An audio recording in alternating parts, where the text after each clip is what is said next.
हूं और बताता हूं कि जब बड़ी खबर होती है तो उसका एनालिसिस भी हम बड़े तरीके से करते हैं। तो चलिए बड़ी वॉल पे आपको लेकर चलता हूं और बताता हूं कि 4 दिन के सीज फायर की डील क्या है। सबसे पहले हमास के पास चलते हैं। 50 इजरायली बंधकों को छोड़ेंगे, महिला बंधकों को भी छोड़ा जाएगा, यह हमास की तरफ से कहा गया। अगली पे बढ़ते हैं, ये इजराइल है, 150 फिलिस्तीनी कैदियों को छोड़ेगा, रोज 300 राहत सामग्री ट्रक भी देने का दावा किया जा रहा है। तो इन ग्राफिक्स को देख के आप समझ सकते हैं जो डील की मैं बात कर रहा था वो डील एग्जैक्टली हुई क्या है। तो हमास और इजराइल के बीच की 4 दिन के सीज फायर की डील है। 50 इजरायली बंधकों को छोड़ने की बात हमास कर रहा है। उसमें जो महिला बंधक है उनको प्रायोरिटी पर रखा जाएगा, उनको छोड़ा जाएगा और 150 फिलिस्तीनी कैदियों को छोड़ेगा, रोज 300 राहत सामग्री ट्रक जाने देगा, ये इजराइल का कहना है।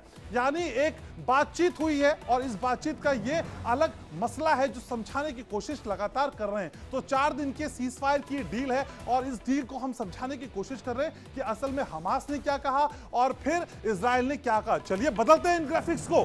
सीज फायर के 2 फेज हैं। पहला फेज देखिए, हमास 50 बंधक छोड़ेगा, इजराइल 150 कैदी छोड़ेगा, 4 दिन का युद्ध विराम होगा। इसको अच्छे से आप पहले समझिए, फिर अगली पे चलते हैं। यहां पे देखिए दूसरा फेज है, युद्ध विराम बढ़ाया गया और तो हमास कुछ और बंधक छोड़ेगा। यानी जो युद्ध विराम की पूरी जानकारी है, अगर ये बढ़ी तो फिर कुछ और बंधकों को छोड़ा जाएगा। ये 2 फेज की बात मैं कर रहा हूं। पहला फेज एक बार फिर से समझा दूं आपको, 50 बंधक छोड़ेगा और इजराइल 150 कैदी छोड़ेगा। 50 और 150 का फॉर्मूला यहां हुआ। और अगले फेज की बात करता हूं तो दूसरा फेज है, युद्ध विराम बढ़ाया गया तो हमास कुछ और बंधक छोड़ेगा। यानी युद्ध विराम की स्ट्रेटेजी अगर आगे बढ़ती है तो फिर कुछ और बंधकों को भी रिलीज किया जाएगा। ये बड़ी खबर है, ग्राफिक्स के जरिए इसलिए समझाने की कोशिश है। और आपको इसी बीच ये भी बता दूं कि गाजा में आईडीएफ का ग्राउंड ऑपरेशन जारी है, इसके दिन भी बढ़ते जा रहे हैं। जैतून में इजरायली सेना का हमला है, हमास आतंकी पर आईडीएफ